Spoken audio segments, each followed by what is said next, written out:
I am not liking technology today.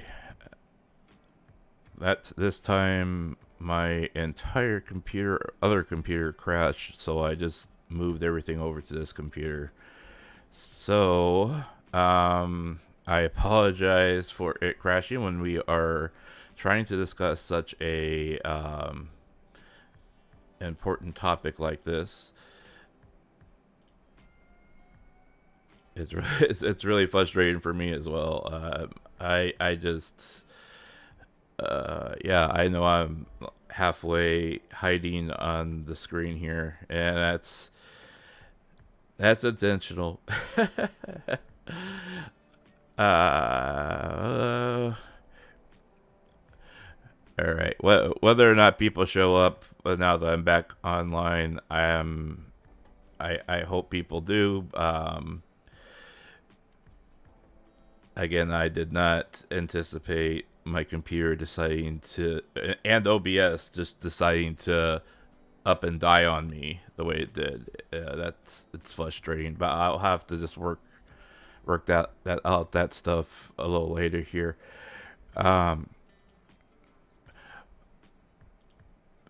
it's frustrating because I wanted to kind of have, like, one train of thought where everyone, everything I'm trying to talk about is, we're able to jump from topic to topic, but, I mean, it is what it is, I guess. And I feel bad because that,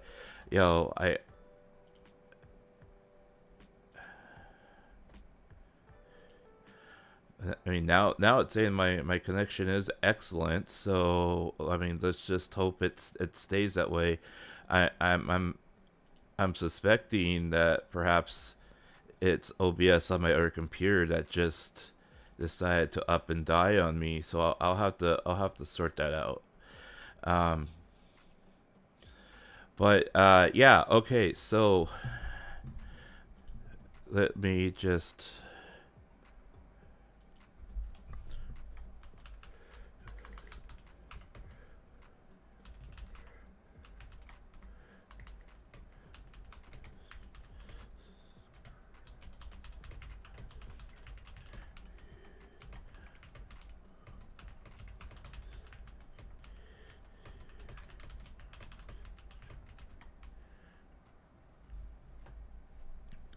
Okay, whether or not people decide to join on for this stream, um, I hope they do. I am going to basically privatize the other streams that kind of up and died on me. That way, we can kind of keep everything fluid and on on the level of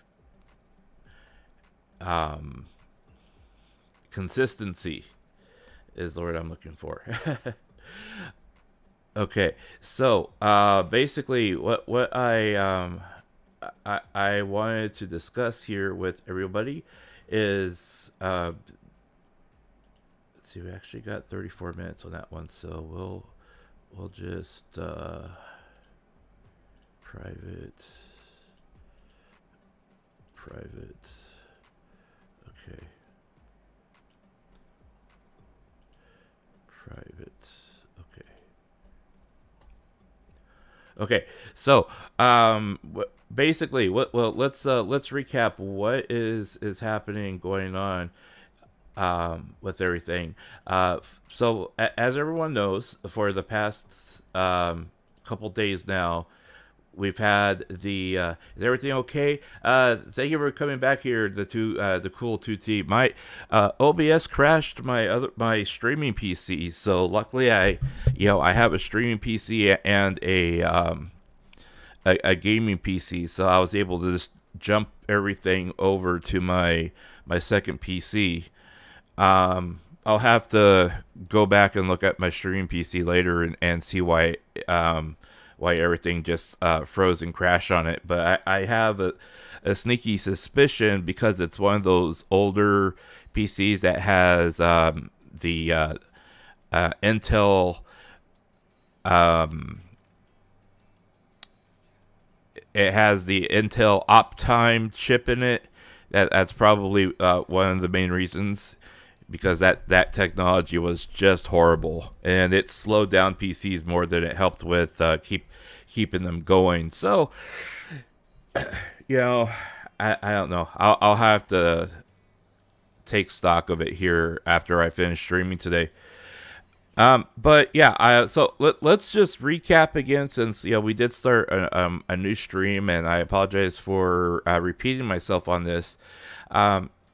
There has been a lot of talk and speculation about Nijisanji and specifically whether or not they are ripped off team. Yeah, luckily they canceled that after spending close to $1 billion in development, because it was just faulty AF. But let's look at this real quick. And I know some of this stuff is kind of dry because we're talking more finance and stuff like that, but it's also very interesting because as we highlighted on the last stream, Nijisanji only makes up approximately like 14 to 18% of the actual revenue that comes in for AnyColor. And the fact that a lot of people are trying to do everything they can to sandbag Nijisanji EN, the impact of it is, we did see stock decline and everything else. It's not going to have a lasting effect on the company at large, because as we saw today, the stock, the stocks for them are already going back up, and we can, look at the stocks right now, and they're already starting to climb back up into their positive territory, and their stock has jumped 2%, and as you can see with the since they are in the same tech field part of the Tokyo Stock Exchange, Covercore is recovering as well. So we are not, you're not going to see a lasting effect of this, especially even though it was one of the larger names that brought in lots of people and attention. AnyColor's overall bottom line is that they're going to survive through this and come out just fine. Now, whether or not they do something on the other side to make their company more hospitable for their employees, especially for the EN branch, is another story. And I think that's where people are trying, the good intended people that are trying to push for action are going to want more support towards the talent as a whole. We've spelled out before on my channel and in prior streams that that Covercore and Hololive, they provide services as a benefit for their employees, for their mental health, whether or not they have mental health conditions or they develop them over the course of working for the company. That is part of the benefit of working for the company, where they do and survey their employees on a regular basis and provide services to them so they can visit with professionals that are in the mental health field on a confidential basis, and it goes through the company there. Now, there is a case to be made. Hey, Umberto, welcome to the stream. I'm fighting some very cranky computers today, but I'm up and running. welcome. Thank you. Thank you for joining. I appreciate you being here. Um, I do want to say that on the whole here, I do have concerns about the talent in Nijisanji EN, because whether or not they are involved in the larger picture of bullying Selen, or whether or not it was her perception that that was happening, because she does claim to have a mental condition, it's not really up for us to decide, right? And I've said this before, when people were arguing the point of, well, you know, AnyColor shared confidential information, blah blah blah blah blah. Well, you know, the real reality of this situation is that Selen implicated specific streamers, specific content creators in AnyColor as one of the reasons why she, that she was filing a case against them. And when you implicate or point up, okay, so the argument goes that she claims that her lawyer sent AnyColor a document stating that she was being bullied and harassed by people, other talent at the company, and they were providing her a hostile work conditions that, you know, that mentally affected her, and that's why she had her breakdown and tried to take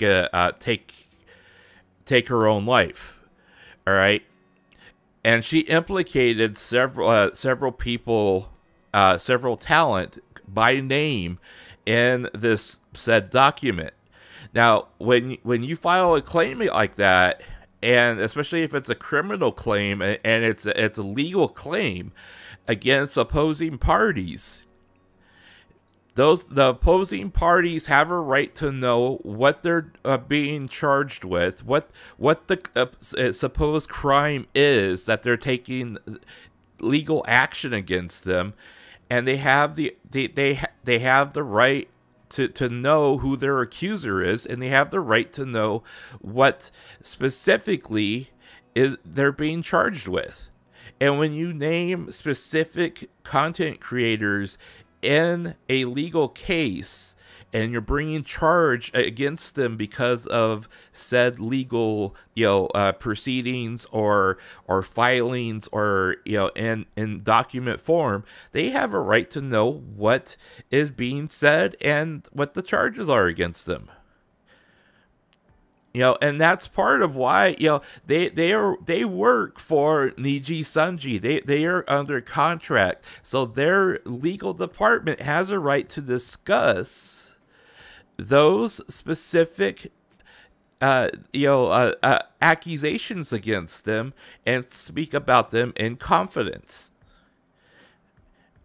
She had made it known that she was filing this thing against them, and that she made the claims that she was being bullied and harassed, and that's why one of the reasons why she had her breakdown, and so on and so forth. She made those claims out in public. When she makes a case public with the accusations in public, those opposing parties have a right to be able to respond to those public accusations.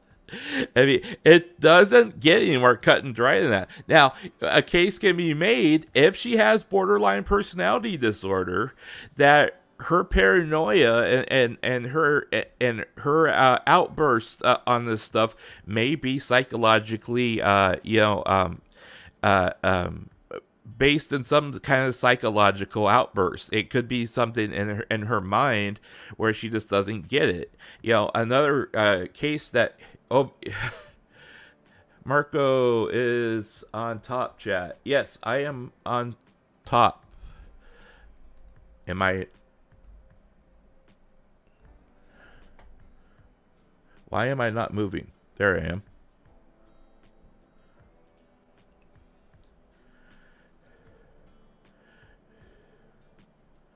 Why is my chat not moving?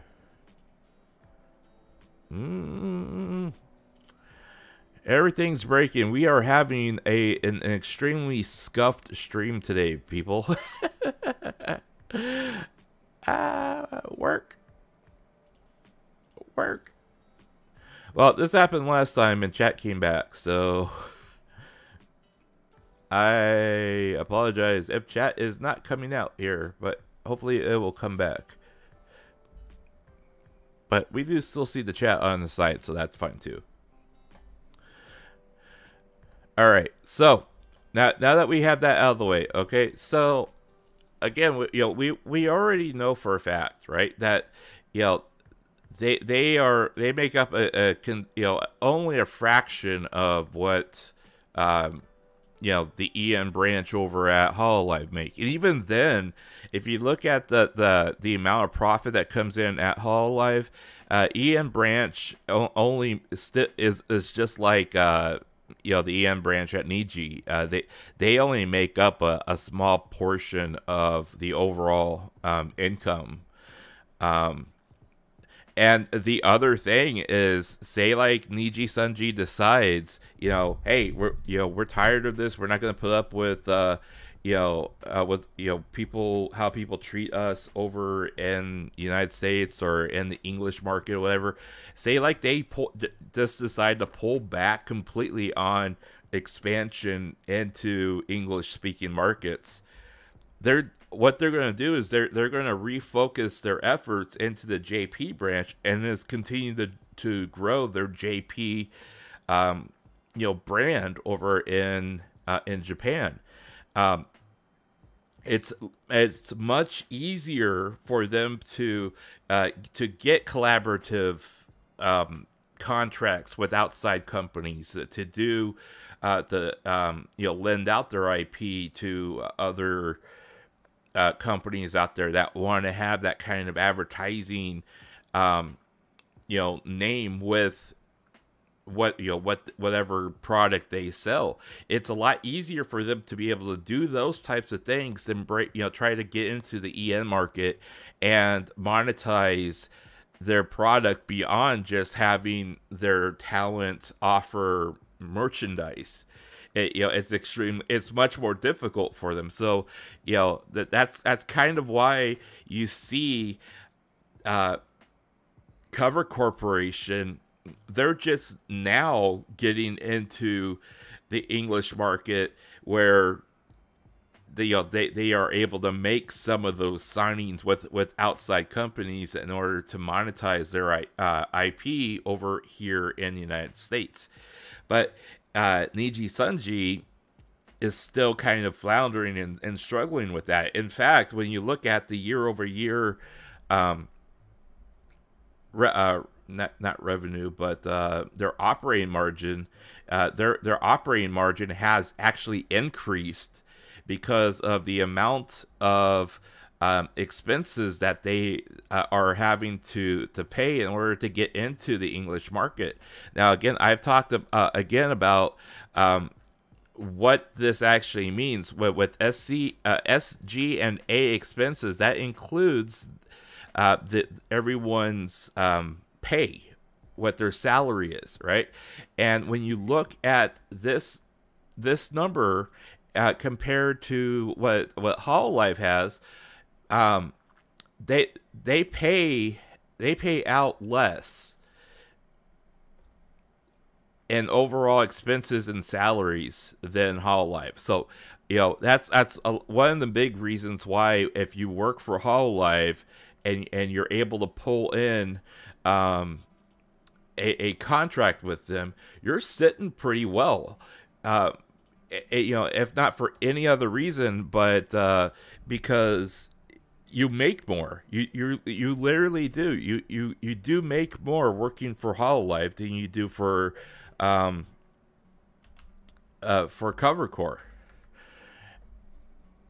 or for AnyColor. You do actually make more money. And presentation.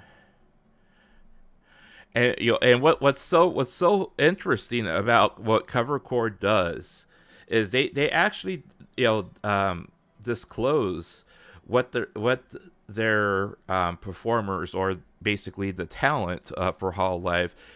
They actually release what that is, and you can get an overall estimate on what the average pay is per Hololive member. And when you average it out and you convert it into English dollars, base pay for working for Hololive is like is somewhere around 119,000 a year. That's base pay. All right. Now, if AnyColor is competitive, with price wise or income wise with them, you have to figure that they make about the same in base pay.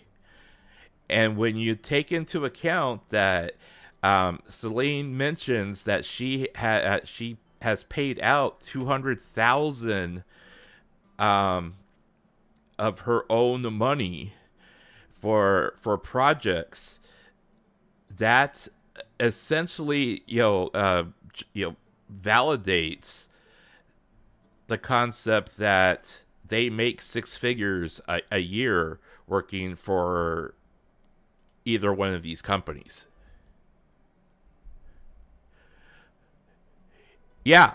So let's look at the math here real quick. All right. So this number here is millions per year. Okay. And this is yen. Okay. So when you have, let's see here.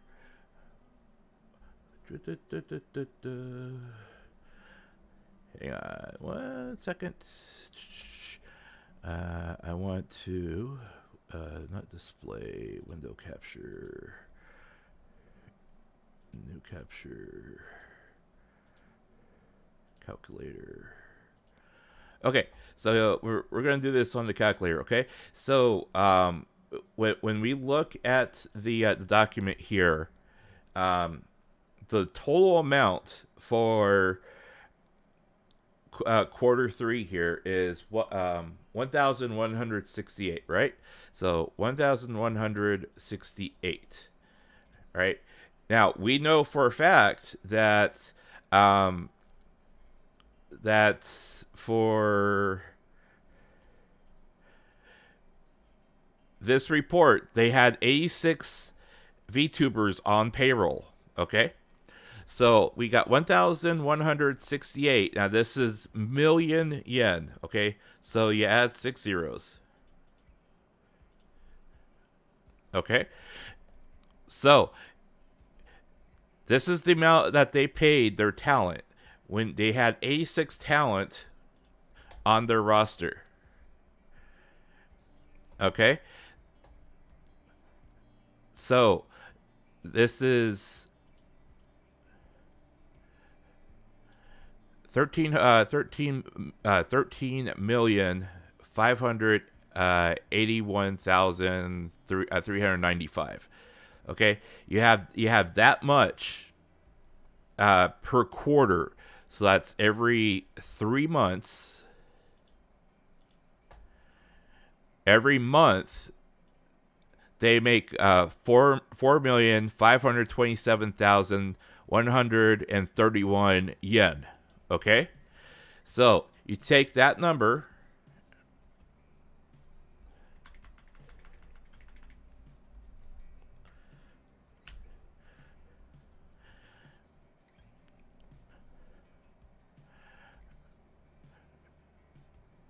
all right, so we took that number, that's how much they make a month.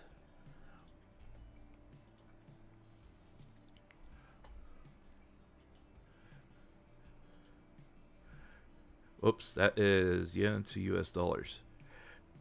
Actually, I think I put one more zero in there than I should have. Hang on.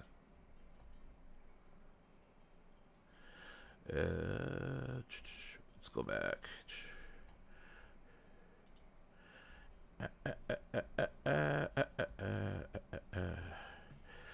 Okay, so 1,168. 1, 2, 3, 4, 5, 6. Okay, so that's per quarter. Per quarter, there's 3 months in a quarter.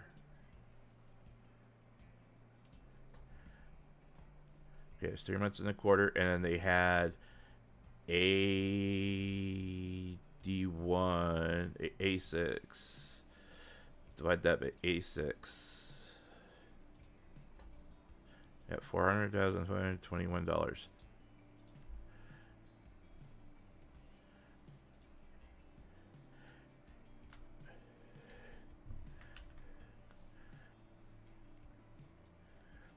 Yeah, so they're actually making more.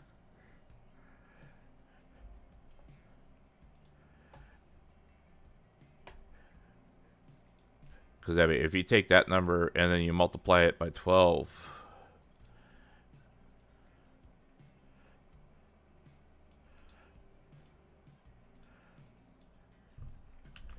oops.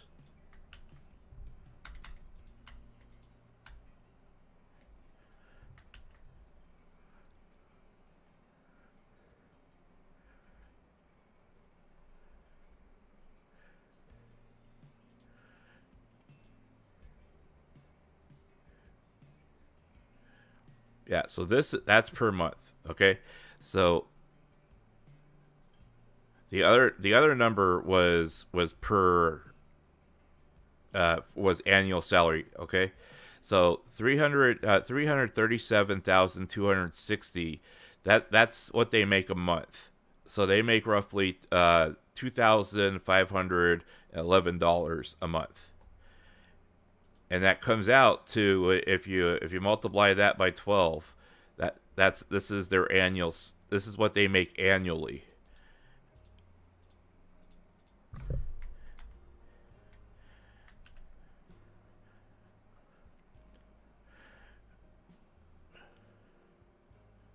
Or rather, that's what they make per quarter.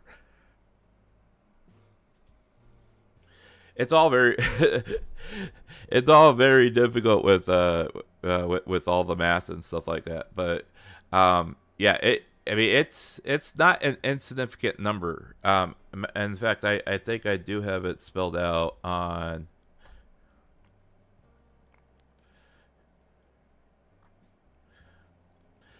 Yeah, average salary per VTuber at Cover Core is 9,961 and $23 a month, or 119,534, and that's estimated based upon performer remuneration report, and then you times that by the number of VTubers that are employed, and then you times that by 12 for each month. So yeah, it's not an insignificant number. And math is hard. But yeah, that's how much that what was it? 200,000 for 1 year? So she wrote or stated, and where was it?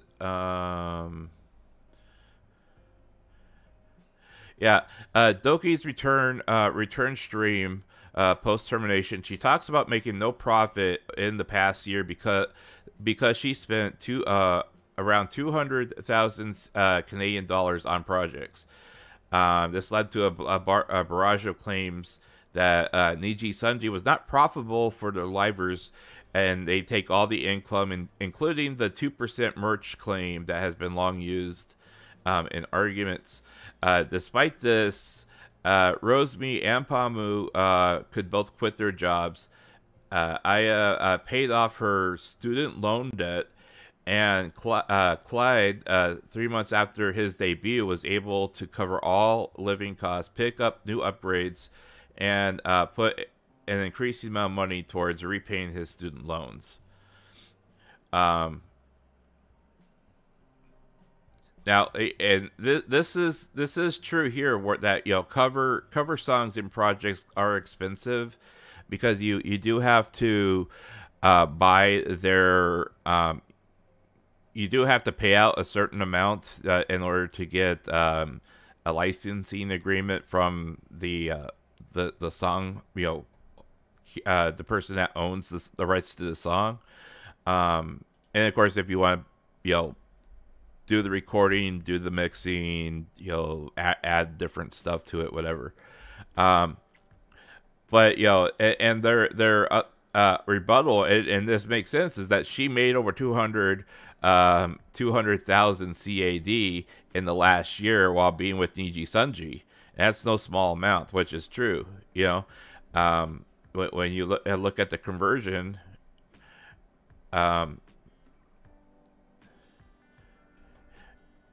you know, when you look at the conversion, that, you know, again, it's it comes out, you know, you have 200,000, and it comes out to $148,224 in 1 year. And that's more, that's actually more than, her claim is more than what the average pay is for working at Hololive, which, you know, again, they're, you know, based upon their estimates, you know, it comes out to the average pay is $119,534 a year per VTuber for cover, and that, you know, that's just average. That's not, you know, what each one actually makes. That, of course, it depends on, you know, royalties, what comes in, what you know, if they get bonuses, and again, you know, just going off the documents here, you know, they paid out 3 bonuses over the past year in AnyColor alone. So I mean, that's not an insignificant sum. But you know, it even if we say that, you know, Nijisanji EN never recovers from this, yet you're only taking a fraction of, you know, what this company is, and then saying, okay, you know, you got to do without it. But, you know, when you factor in costs of, you know, of paying for, you know, materials, that for the talent, and for streaming rights, and so on and so forth, you know, when you add that all together, you know, it would likely balance out to how much money that they would save if, you know, Nijisanji EN becomes defunct. Oreo, welcome to the stream. Thank you, thank you, thank you. You know, the criticism for, you know, these things are coming about, a lot of it does seem irrational, and a lot of it does seem to be, you know, based upon things that, you know, just are, you know, are half truths, you know, you know, and those truths are, you know, few and far between. And I think what, you know, people have resorted to going back and trying to find as much as dirt as they can, of things that were said before, and then trying to make something of it. And whether or not those things are true or not is very much a very much a different story, because I've seen a lot personally that, you know, in retrospect, and I'm going to use Miki Nico as an example. You know, what was said about her back then sounded kind of like, you know, fantasy. And then, you know, those things actually turned out to be true, you know. Especially like with her relationship with Mafu Mafu. So I do kind of wonder, because what is being what's being said are coming from those same sources that talked about Mafu before. So I don't up and completely dismiss them, after I see them, because it really does make sense in a lot of ways that what is being said does go in line with what has transpired, and and it does fill in the dots.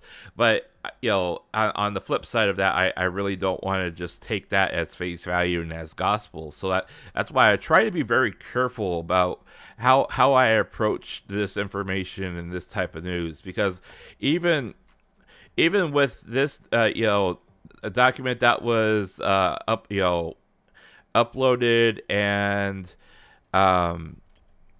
circulated about what they feel is proof that either refutes or gives credibility towards things that have been said. You're trying to take the word of someone that is completely anonymous and link that as fact. I personally found that the video from Illyra and Vox and Ike was very weird and kind of staged in a manner that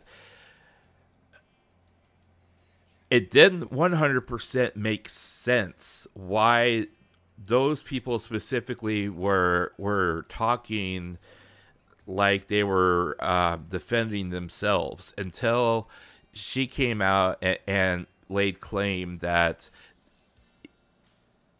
those people were specifically involved in an incident, or a perceived incident, and she was accusing them. Now, I've said it time and time again that these three people had every right, with the legal department's questioning and their investigation by the company, since they are actors within the company and employees of said company, when an incident supposedly happened, which the company is liable for, whether if it happened or not. They have to do their investigation. To they have a right to know what they're being accused of, and they have a right to know whether or not their names and actions are being brought against them, and especially if it does go to court and a court case has been made about it. Those three people specifically are being singled out, saying that they are actors within an action or situation that was facilitated by AnyColor, because AnyColor brought them all together. It would be no different than like what happened with the Nuremberg trials after World War II. All right, the Allies in World War II brought the actors of said Holocaust into Nuremberg and charged them with crimes that they committed while part of said political group that ran Germany. Right? You can't just like say, okay, I'm going to sue that political party, and then charge and convict everybody under it, and them saying, okay, what was I specifically charged with? They have, even when they're being brought into criminal court, they have a right to know what the charges are that are being levied against them, regardless if they're guilty or not. They still have a right. If you're going to be charged and convicted of it, and you're going to be associated with it, the number one, those things go on a permanent record where you have to literally say, yes, I was convicted in court of said crime. When you fill out an application to go work for somebody, so to say that they can't have, you couldn't have seen documents where she was levying something against them, which caused an incident for her. She's openly admitting that to her former employer. They can do with that document whatever they want, as so long as they are being charged with a crime, because that's their legal department and their legal right to be able to defend those employees under the umbrella of said criminal action against them. But there's also I mean, I'm absolutely kind of really trying to wrap my head around the fact that somebody could spend this much money in 1 year on projects themselves, and I mean we don't know whether or not she got went out and paid for them ahead of time, and then she's you submit that info to your company, and then they reimburse you for it. I mean, there's a possibility that that could be the case, where you pay up front and then you get reimbursed for it later. We know for a fact that Covercore used to be the same way when it came to their merchandise, where the talent had to pay upfront an upfront cost to get the merchandise being made by a third party, and then they got reimbursed for said merchandise later after merchandise was completed and sold.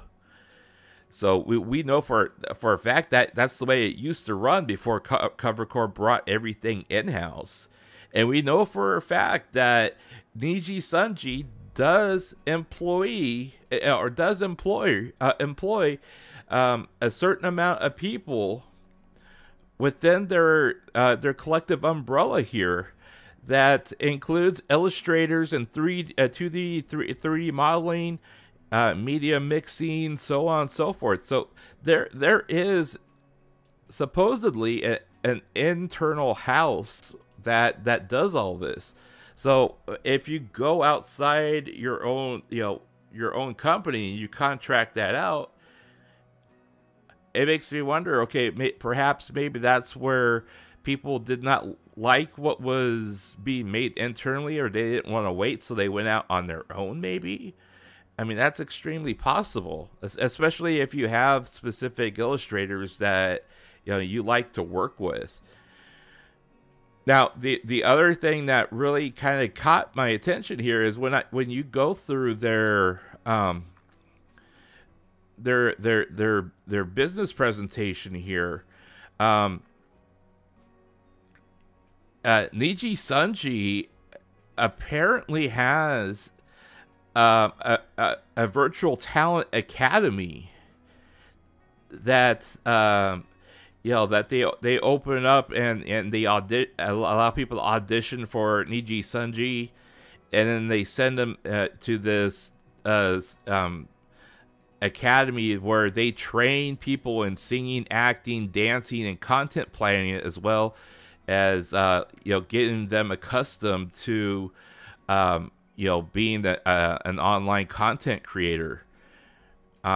And this is still part of their sales portfolio, where that they actually send you through the paces of what they want, so they can kind of craft and mold you into what they want. If they say, okay, well, you have potential, we want to hire you for this, and then they send you to the academy, this academy where you learn to do all this stuff. I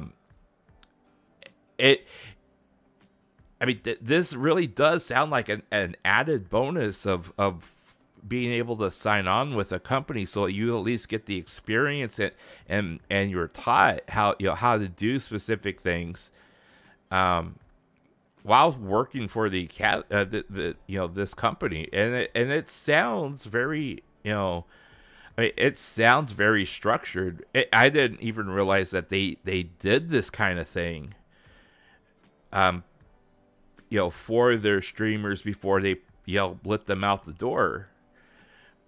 I mean, if you figure that they do all this and they provide all this training, and they have, what was it, 158 VTubers that they've put through this training. I mean, that's not insignificant, especially if you are having them put out music, and you train 158 people into public speaking and talking, and being a public figure, and singing in front of people and performing in front of people.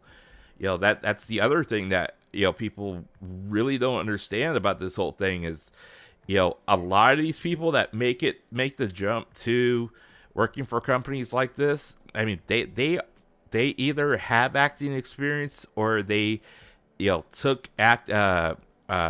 theater in high school, or they've done various things that allow them to be able to translate that talent and experience into doing what they're doing here for as a liver or VTuber, that kind of thing. And again, I'm not trying to protect Nijisanji, because honestly, they have a legal team that can do that. However, when it comes to what is actually happening and the reality of the situation versus what people are trying to achieve with doing that sink the yacht type thing, and throwing Ike and Vox and Elra under the bus, it really just it's concerning to me, because you don't want to have harassment and bullying and online abuse and everything on their in any company, much less have that situation play out behind closed doors with a major company like this. But at the same time, you really got to try to look at objectively from the fact that we have may have a not so reputable narrator in Selen, because of her supposed mental condition, versus what other people are saying that have worked in that same company.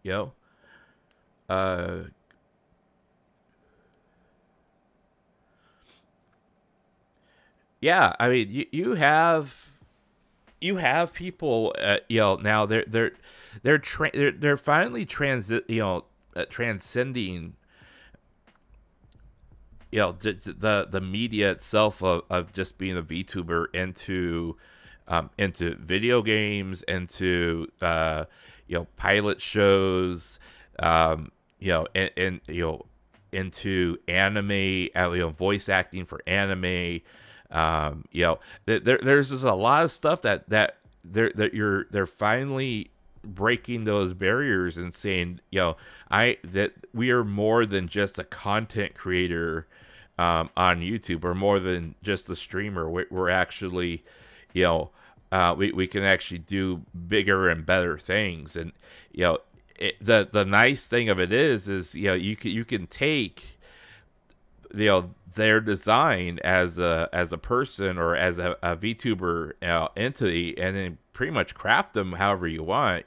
Put them in whatever clothing, and just put them up there. And the bigger part of the situation is making sure that the streamer or the VTuber itself is able to effectively, fill the role that they are supposed to fill.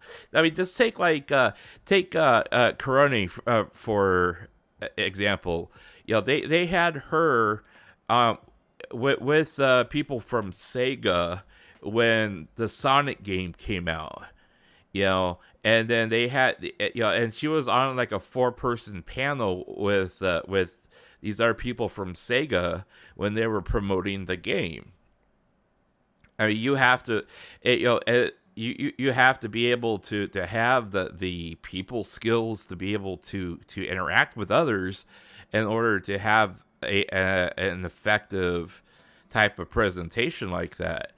And that's kind of concerning with Doki because, Doki, if she does have diagnosed or undiagnosed borderline personality disorder, the truth of it is you have to, ensure that it's being treated in order to, realistically take the next step, get to the next level, where you're not self-imploding every time something bad happens, or things aren't going your way, or you don't like the way that something is unfolding, things like that, or you get paranoid about what is happening around you, which it clearly seems that there is something like that's happening.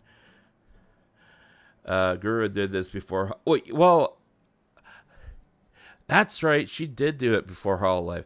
But, the same thing still applies. A lot of these people,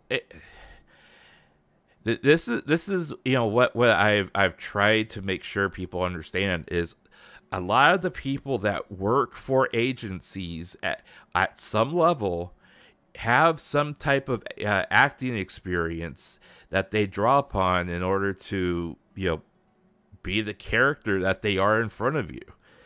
And let's be honest, not all of these people that are doing these being these characters, these VTubers, not all of them are not all of them are nice people. I am sorry to say, everyone has an idea or thought in their head that every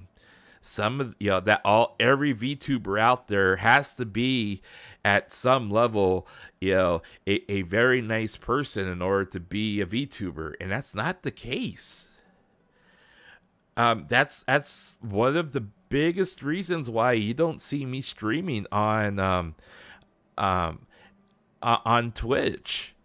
Because there are some very nasty people that are VTubers on Twitch, and their hook is, I'm a cute looking VTuber, give me money type thing, and people just kind of fall for it, and then they throw money left and right at because the character's cute, they're acting cute, but that's all it is. It's an act, I always say that there is a part of everyone's personality within that that VTuber model or personality, but it's only a part. It's not the whole thing.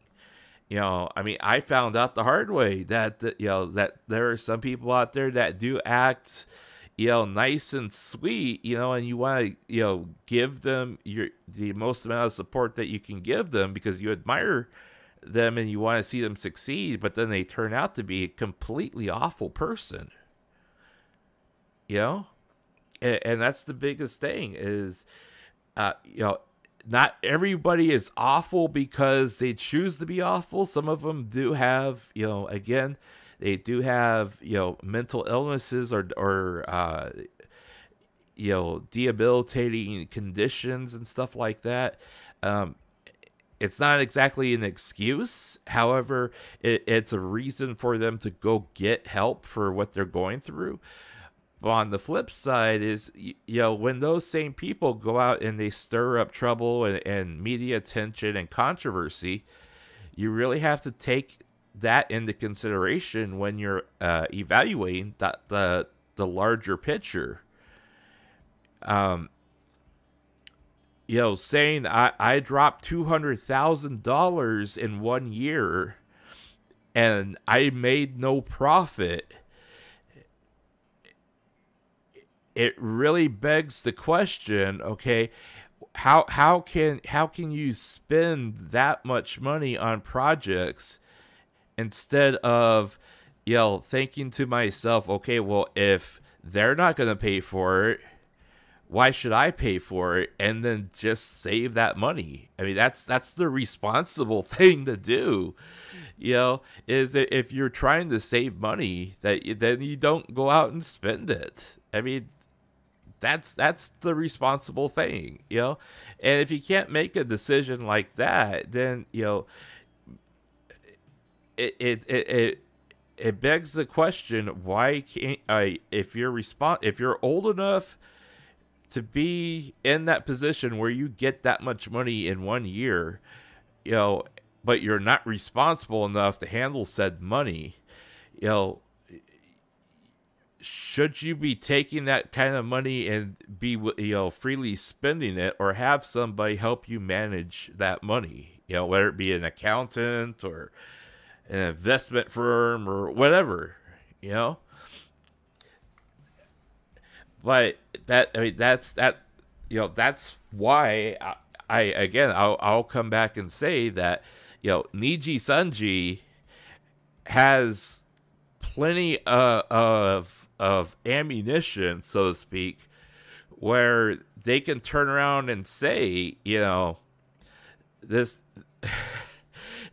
And this is the other kind of bad thing about the whole situation, is that, you know, this person, yes, she used to work for us. However, she is, you know, clearly in mental distress. And, you know, these charges are being levied against us, you know, after she admitted that she was in, you know, mental distress. You know, therefore, these charges should you know, be considered invalid, because she's making those said charges while she has, you know, had an episode of psychotic behavior. I mean, right then and there, it's you know, that depending on what the laws are for you know, where said legal action is going to take place. I mean, it could very well get thrown out of court right away because of said, you know, circumstances. So, I mean, again, I'm not, you know, picking one side or another. You know, mental health is definitely something that everybody should take seriously and never take it lightly.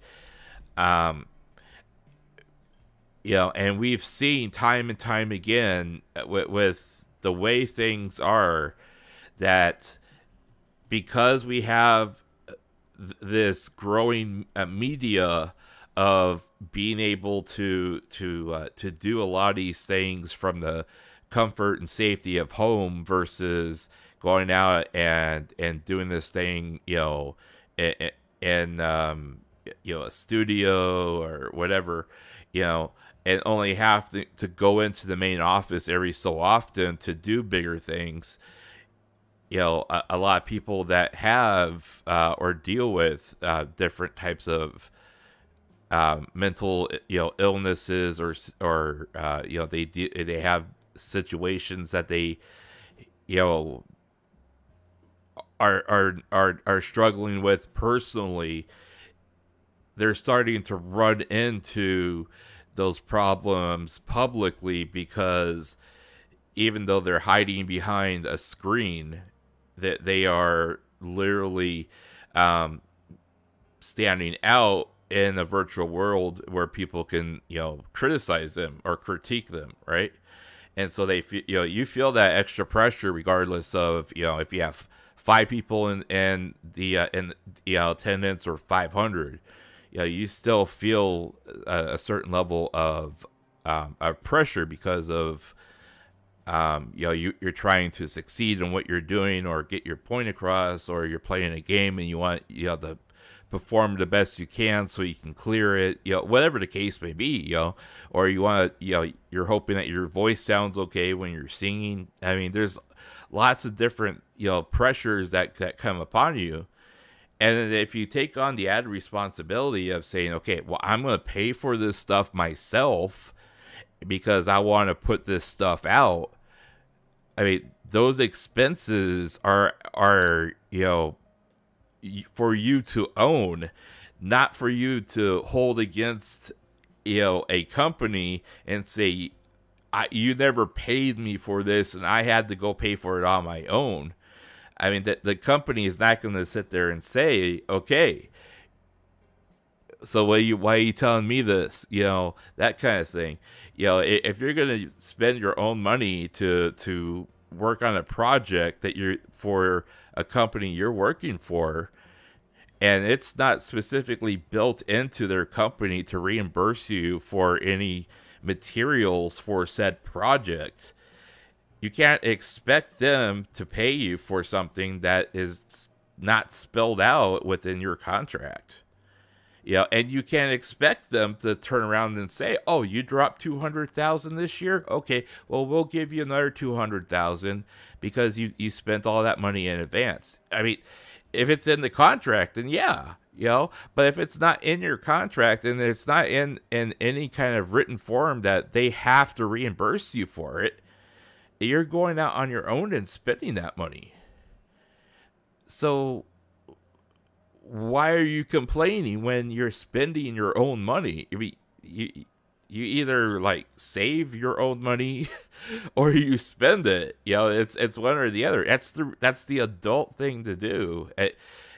I don't get why that would be an arguing point, other than, you know, saying, well, you know, we work for this multi-million-dollar company and they should be paying for this. Well, they have over 300 people that are on staff that do various tasks for you as a streamer. So, you know, you either wait for those, you know, that response from them, or you go out and pay for it by yourself. You know, I mean, that's the adult thing here. You know, but I think the other important thing that people tend to forget is that, you know, there are people behind the screens here and people behind the avatars. And again, like I said, not every single person out there is going to be, you know, sunshine and rainbows. But there are a lot of people out there that are being affected by this particular topic, that are being unfairly treated simply because they work for, you know, a company. And it can't be expected of everybody out there to take a side, either the company or Selen, you know, Doki, just because they work for Niji, you know. Especially if they had no involvement in it, they're going to pick their company because that's the company that pays their bills. I mean, unless your intent is to, you know, force them to quit working for them, which is unfair of you. You know, it doesn't make you any better than the people that you're blaming for supposedly, you know, harassing and bullying Selen to the point where she quit. I mean, it does not compute. You know, there is no rational explanation for it. I mean, if we look at, like, you know, and this person even documents here, that, you know, for project costs, you know, Marine from Hololive said about projects, as far as what we plan and make ourselves, it's all our own expense. The management pays for what they plan and make, but we pay for everything that they plan themselves.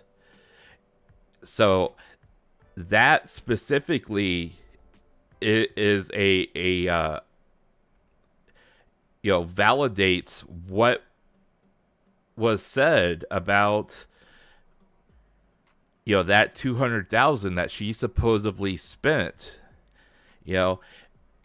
Whatever AnyColor plans for that person or that VTuber goes into the cost of into their budget, and that's why they have 365 people on their payroll to do the things that they have planned for Nijisanji for that year. So to accuse the company of saying, well, I didn't make any money working for them. Well, if you go out and spend all that money, yeah, you break even. It's not like you necessarily have to go out and spend that money, but part of the money that they give you is they basically are like, okay, you take all this money, and if you go spend it on things that promote your your brand or your look or whatever, okay, fine. But if you don't, then you can pocket it. I mean, it's pretty straightforward with that. Mona said from HoloLive, talked about the company did not cover her travel costs for the HoloFest or home 3D equipment. Chat, your travel to Japan was covered by the company, right? And she said, no, obviously we went to Japan with our own money. And chat said, well, it's HoloFest though, and said, no, even if we're going to do a concert, they still have to pay for it themselves. The company did cover our living and traveling expense for our 3D debut earlier, so I only had to spend for shopping and daily needs. But for the 3D birthday, anniversary, solo, and a joint concert, they had to pay for it themselves, because those things were likely projects that were proposed to them that weren't already planned in for their annual budget. That's why I saved up and bought the 3D equipment, like the transmitter, mic receiver, and ear monitor, so I could do the 3D here without going to Japan, which makes sense.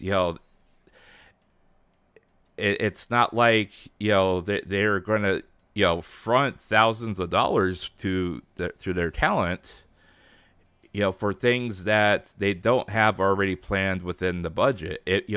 When you do a budget for a company or organization, you're pre-planning with expense numbers already in mind. So if it doesn't fall within the budget, they're not going to pay for it, and that's just the way it is. Personally, I want home 3D that feels more like studio 3D, and that requires a proper mic and monitor. For now, I'm figuring out how to make it comfortable for me to sing and dance while managing all. Mona also spoke about saving money to buy a house, but always ends up spending it on her projects, because those kinds of projects, like song covers in particular, I have to pay for these by myself. For instruments and recording and mixing, illustrators, and animation, I pay for them myself. Because if it's not something that the company has already planned within their budget, which usually only covers certain things, they're not, they don't have like a well for you to tap into and just pump money out of it yourself. I don't blame them for doing that, because if you are going to buy all this very expensive equipment, you need a way of tracking it, of retaining possession of it, to make sure it's properly maintained, make sure that it's being used for those purposes only, and you're not gonna go out and drop 15,000 on 3D equipment for one person and then never see said equipment. That's why they provide you with only a limited amount of things just to get you going, and then you either come in and use their equipment in order to do other things, or you have to go out and buy your own.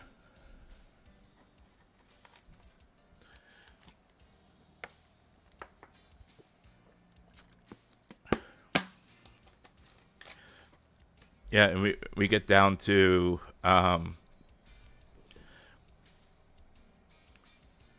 with copyright rules here.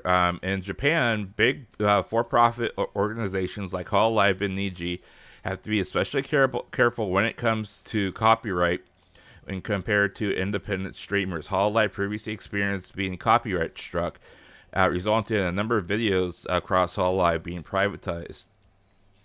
In another instance, an apology was previously issued to Nintendo for failure to comply with streaming guidelines. This is not a dig at Hololive, but an example about how serious corporations take copyright and due process in Japan. It's always better to be safe than sorry when it comes from when one person can cause problems for an entire company, even with the bureaucracy this necessitates. That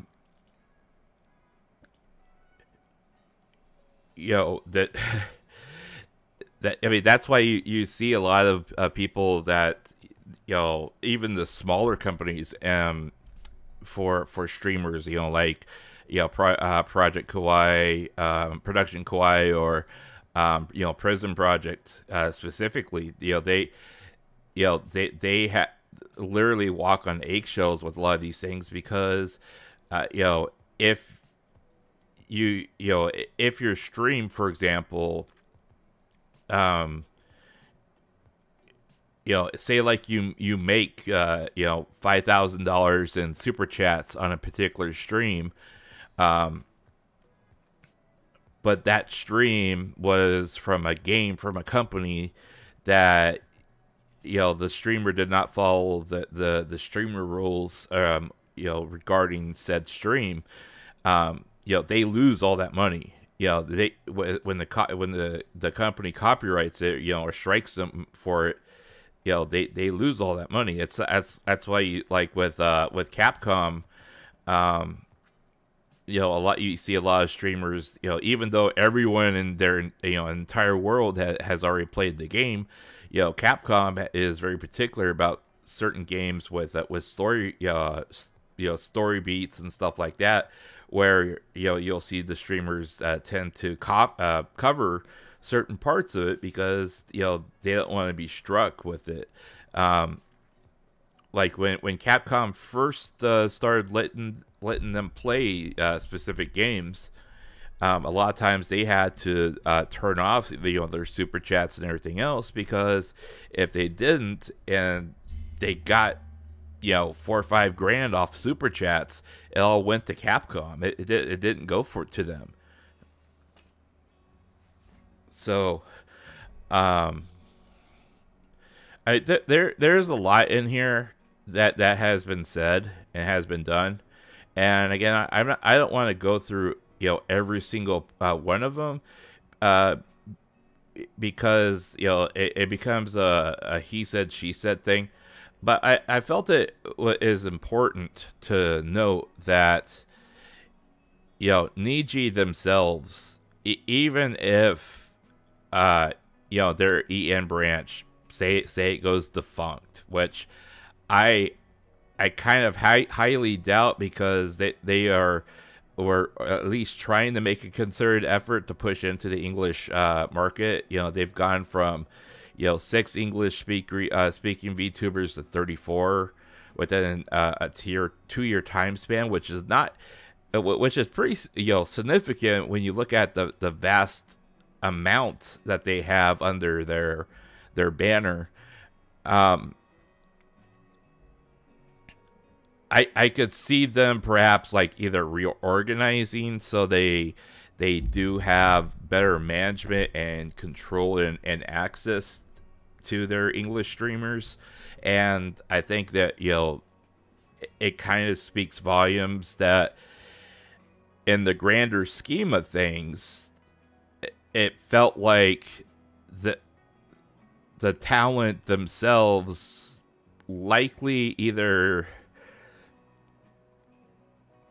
doesn't get the access that they should to management, or perhaps there isn't the correct guidance for the English branch, and that's why there's a perception that certain people are being in, you know, are trying to act like they're in control of the branch.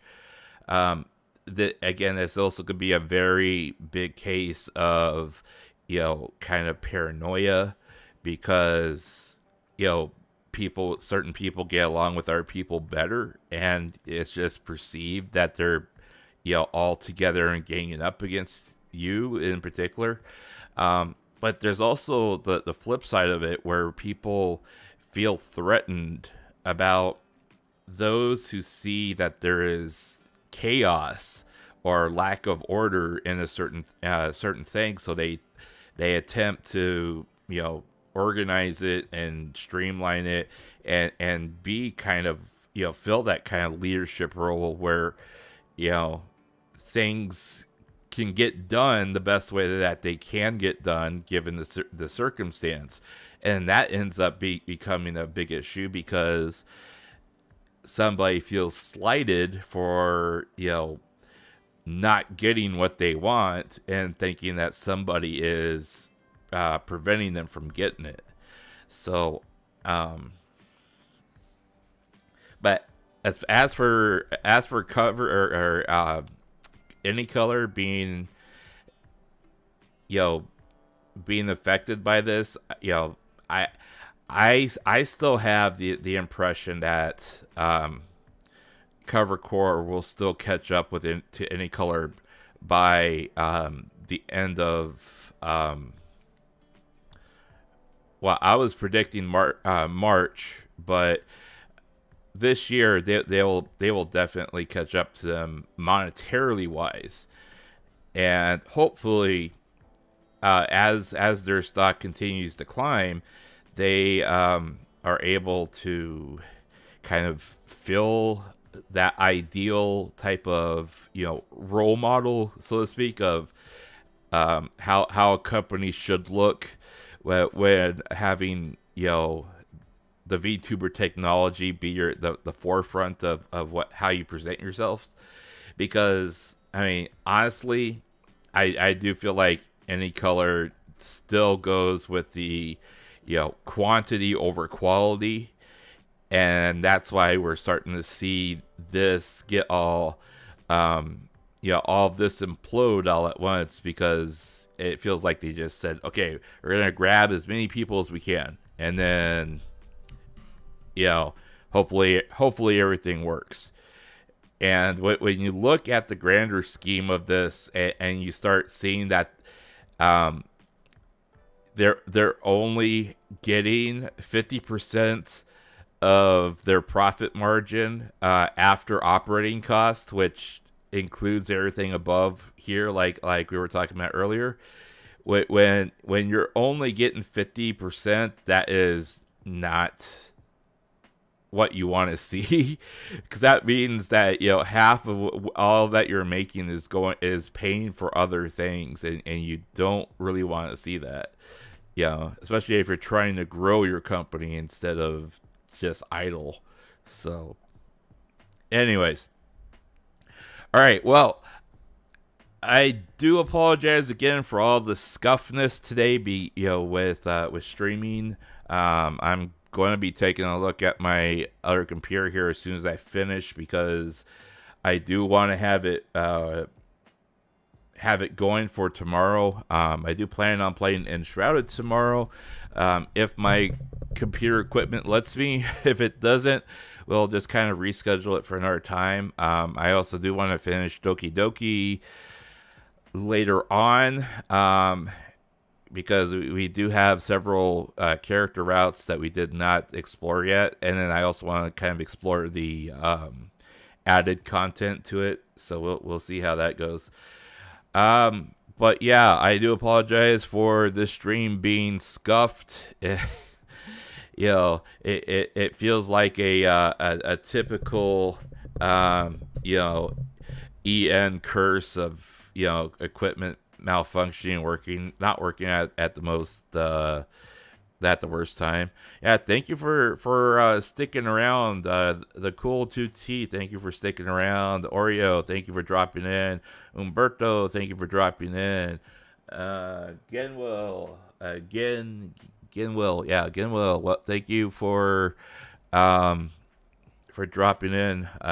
Again, I do apologize. My, you know, for the people that are regulars, they know that, you know, this typically does not happen. I try to be a little bit more organized and prepared, but obviously, I don't know. Maybe YouTube was trying to censor me.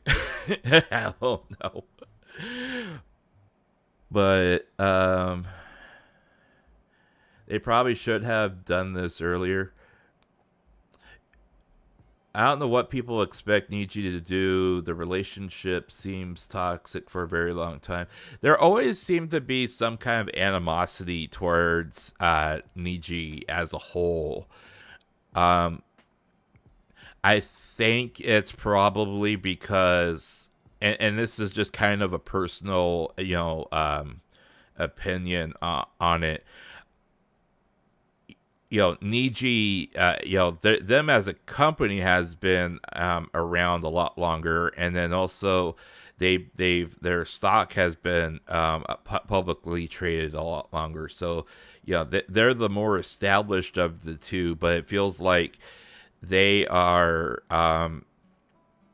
they are trying. It feels like they're trying to have the same success as Hololive, but they are so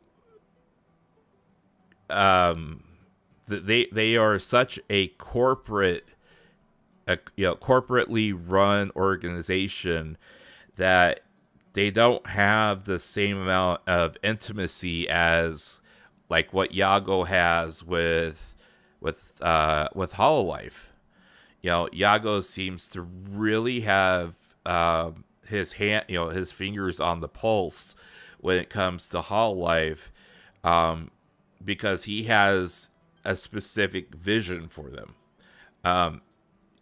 I was kind of reading up on the founder of AnyColor, and you know, I was kind of impressed that, you know, that he had also, much like Yago, you know, was a very young person to be able to have as much success as possible within the industry at such a young age. However, it feels like he doesn't seem to tap into, you know, what the love is actually all about with us as listeners do with the Hololive girls, and why we like them so much. And I think where a lot of that feeling comes from is because when Hololive first came out in English with English speaking people, they were immediately relatable. You know, we had watched and seen the Japanese girls, and we absolutely adored them because we you know, we could automatically apply a certain archetype of you know, who they were to something we had seen before in anime or manga, right? But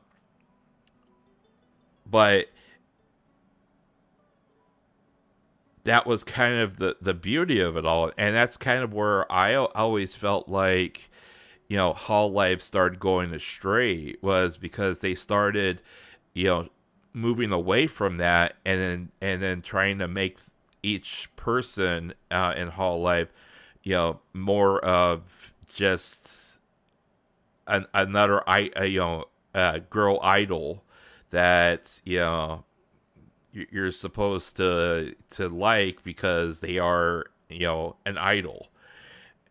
And that, you know, and that's why I tend to look at the Japanese VTubers in Hololive and like them more, because, you know, Roboco still you know, keeps up the narrative of her being a robot.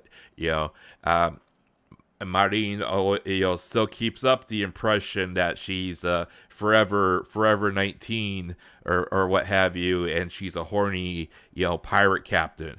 You know, you see them, you know, at least keep, you know, part of their lore in play when it comes to, you know, what they do on a regular basis. You know, I don't get that feeling from most people in Niji. You know, I mean, when you watch, you know, Salomon, you know, with you know, her being an every ordinary girl that does act like a rich person, even though she's not a rich person. You know, you can like actually feel her character traits as she, you know, as she starts her stream all the way till the end of her stream. I mean, you feel it. You're able to live it. You're able to enjoy it. You're able, you know, it feels like, you know, you show up to school, and then, you know, the rich girl of the school, you know, shows up in her limo fashionably late, you know, and does all the things that a rich girl does, you know, in an anime. You know, you get that feeling from her, and she's able to, you know, even when she's just talking to the chat, and just doing a chatting stream, you feel that. And I don't personally feel that from most of the English speakers, you know.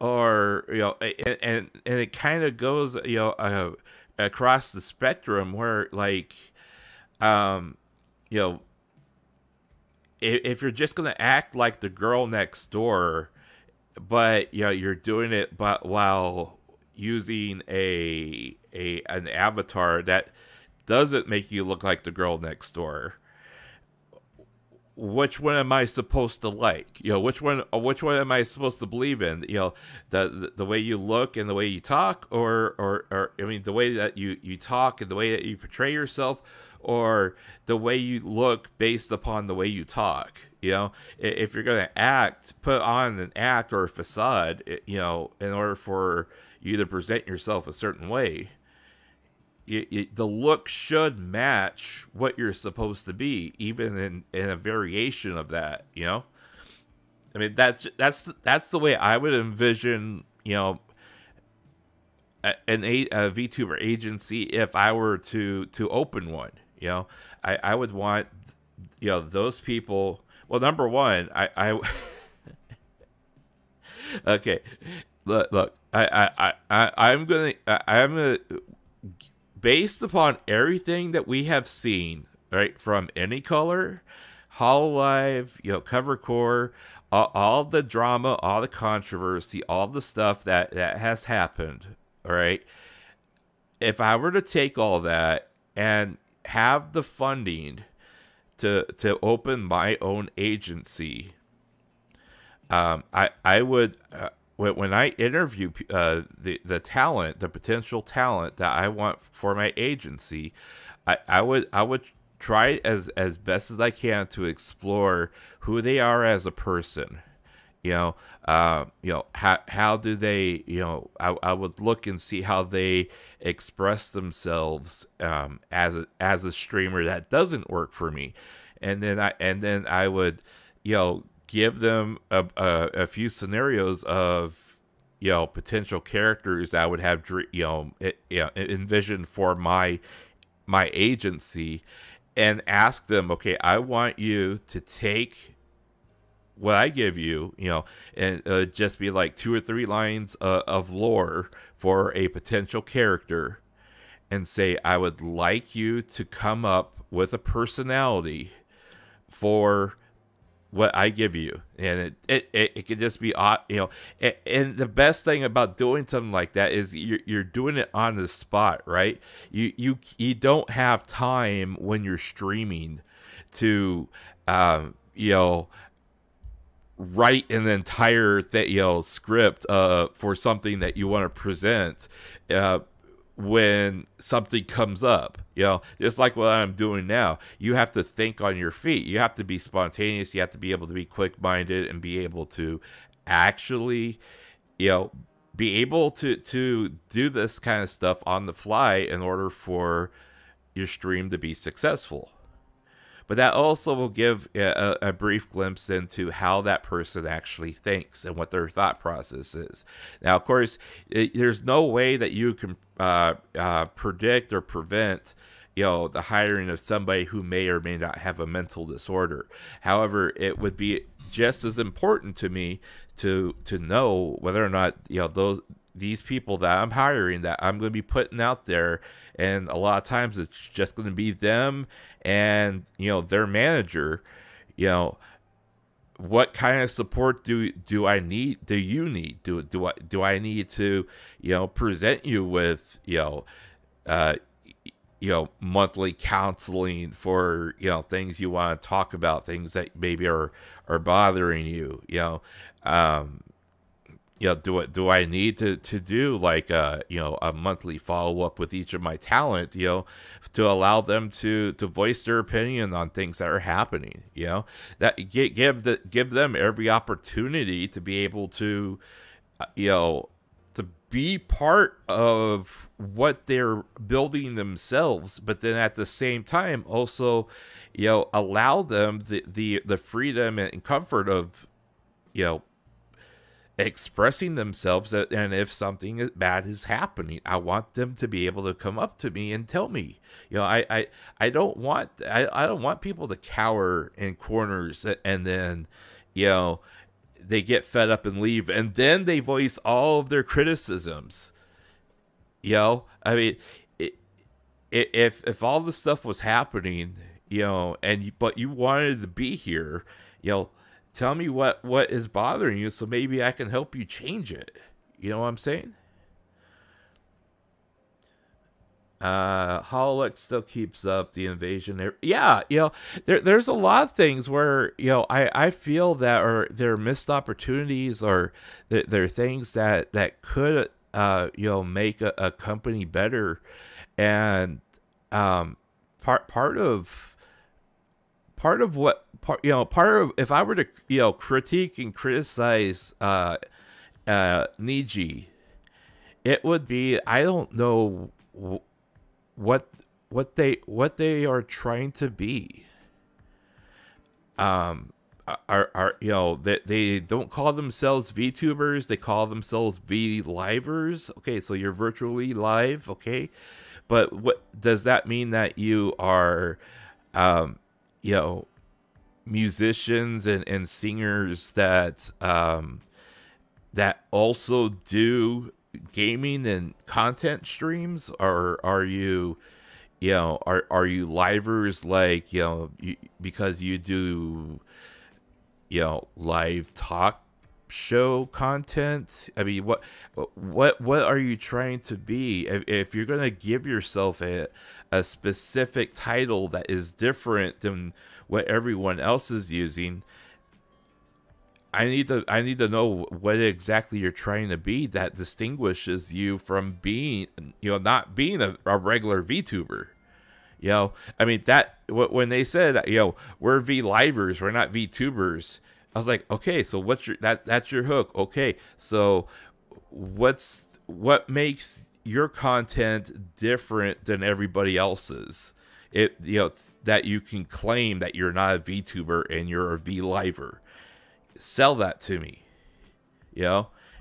and they haven't been able to do that. So I don't know. I just don't know. You know what I'm saying?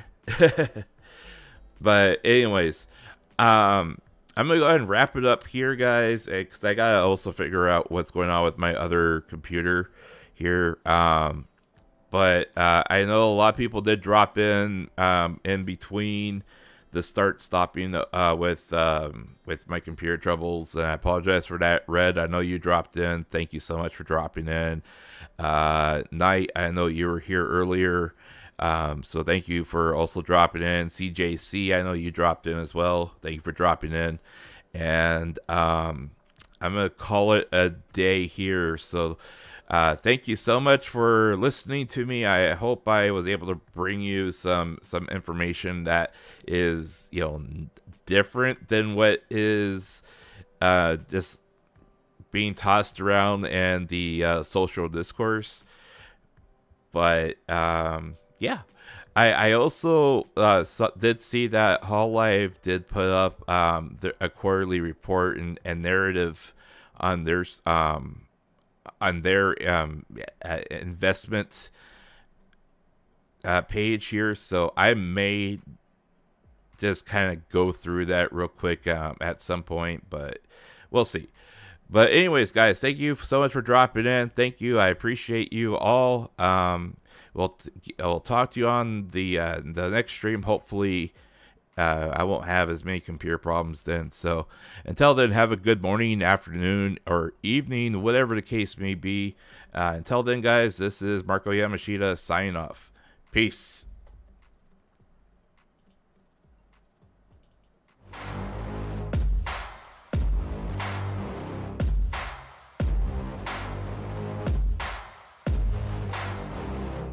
I like to get